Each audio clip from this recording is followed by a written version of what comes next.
Minha irmã, meu irmão, a cada dia o Senhor nos alimenta com sua palavra. Neste momento, nos dedicamos a escutar e meditar o texto que a liturgia da Igreja nos oferece como primeira leitura. Depois de termos escutado e meditado diversos trechos dos livros do Gênesis e do Êxodo nas semanas anteriores, nesta e na semana seguinte, teremos textos tomados dos livros do Levítico, ou de Números, ou do Deuteronômio, ou do livro de Josué. A cada meditação de uma página da história do povo de Deus, deparamo-nos com a bondade e o amor de Deus em favor de seu povo. Encontramos nesses fatos ensinos que têm sentido também para nós em nossos dias. E descobrimos que a palavra de Deus é uma fonte inesgotável. Para escutá-la, vamos rezar. Trindade Santa, Pai, Filho e Espírito Santo, vós vos revelastes Deus da palavra, quisestes dialogar com a humanidade de modo especial por Jesus, o Verbo encarnado. Queremos escutar, acolher, meditar vossa palavra. Derramai em nós o espírito de amor, concedei-nos um coração que escuta, pondera, discerne e escolhe em conformidade com vossa santa vontade. Enchei-nos do ardor missionário para dar testemunho da luz, a verdadeira luz, Jesus Cristo, luz do mundo. Fazei de nós servidores do vosso reino e operários da fraternidade. E deixai a Senhora Auxiliadora nos acompanhar nos caminhos desta história, inspirando-nos o cuidado pela vida e a promoção da paz. Assim seja. Amém.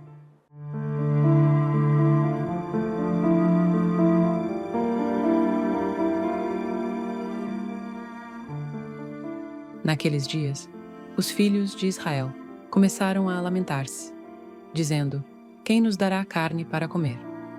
Vem-nos à memória os peixes que comíamos de graça no Egito, os pepinos e os melões, as verduras, as cebolas e os alhos. Aqui nada tem gosto ao nosso paladar.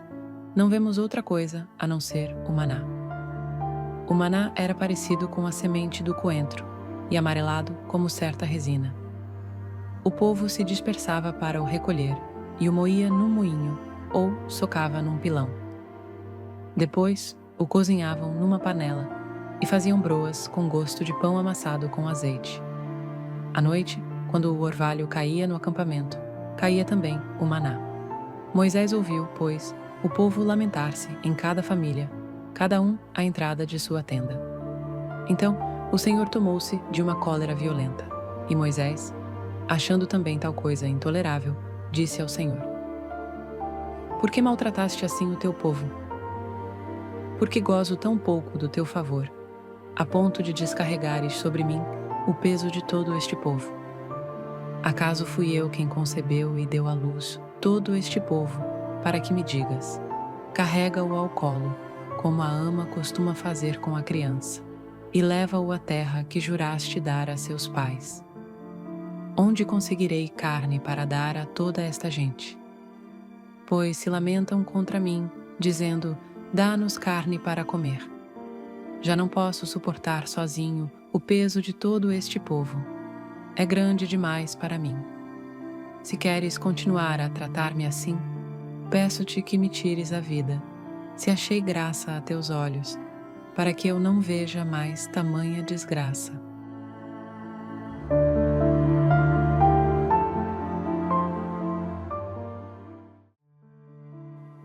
Meu irmão, minha irmã, hoje, dia 4 de agosto, celebra-se a memória de São João Maria Vianney, presbítero, patrono dos párocos, por extensão, patrono dos padres, dia do padre. Como primeira leitura, lemos um trecho tomado do livro dos Números, que narra a longa travessia do povo de Israel pelo deserto, entre a saída do Egito e a chegada à terra prometida. Essa peregrinação se torna mais que um relato histórico, uma profunda metáfora da relação entre Deus e seu povo, marcada por promessas e infidelidades, aprendizado e transformação. O capítulo 11 revela uma das várias crises da caminhada. O povo se rebela por causa da monotonia do maná e Moisés, como líder, sente o peso da missão. No versículo 4b, inicia-se a lamentação dos próprios israelitas, desejando os alimentos do Egito, peixes, pepinos, melões, alhos, etc. Essa memória idealizada do Egito ignora a escravidão e o sofrimento passados, concentrando-se apenas nos prazeres materiais. Esse comportamento expressa ingratidão e uma visão distorcida da liberdade. Há quem prefira a segurança da servidão ao risco da liberdade com Deus. O maná, que simboliza o cuidado diário do Senhor, é desprezado. A insatisfação revela uma espiritualidade superficial, incapaz de reconhecer a graça de Deus na simplicidade. O alimento do céu não basta, desejam o sabor da escravidão. Essa atitude é uma metáfora para o coração humano que, mesmo liberto, pode ansiar por antigas prisões, especialmente quando a liberdade exige confiança, esforço e fé. Moisés, por sua vez, apresenta uma queixa legítima diante de Deus. Sente-se sobrecarregado e exausto. Por que me tratas mal, Senhor? Acaso fui eu quem concebeu este povo? Sua oração é sincera, até dramática. Ele pede a morte, sentindo-se incapaz de continuar.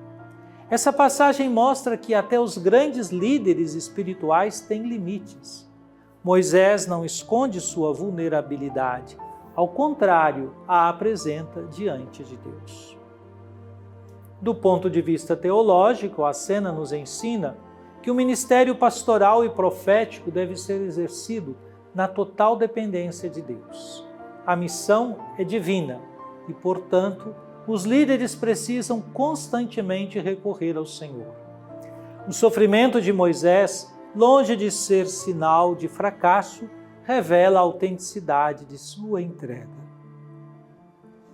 O texto interpela a igreja e os fiéis sobre a tentação da nostalgia pelo Egito, ou seja, pelo passado de escravidão, quando a liberdade em Deus exige renúncias e perseverança.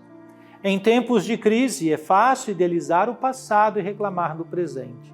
Somos desafiados a reconhecer e valorizar o maná, os dons simples e constantes que Deus nos oferece, em vez de desejar o que corrompe e escraviza.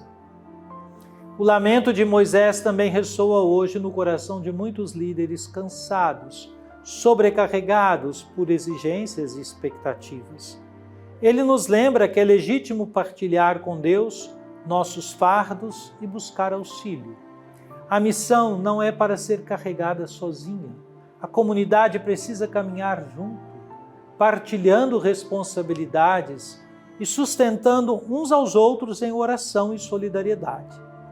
Assim, o texto do livro dos Números, capítulo 11, versículos 4b a 15, nos ensina a caminhar com gratidão, a confiar no Deus que sustenta e a servir com humildade e verdade, mesmo nas tribulações.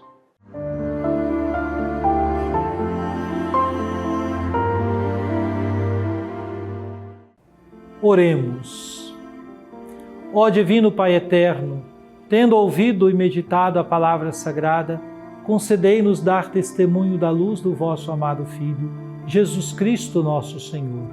Ele que vive e reina convosco na unidade do Espírito Santo. Amém. Venha sobre você, minha irmã, você, meu irmão, sobre sua família e sua comunidade, a bênção de Deus, Pai, Filho e Espírito Santo. Amém.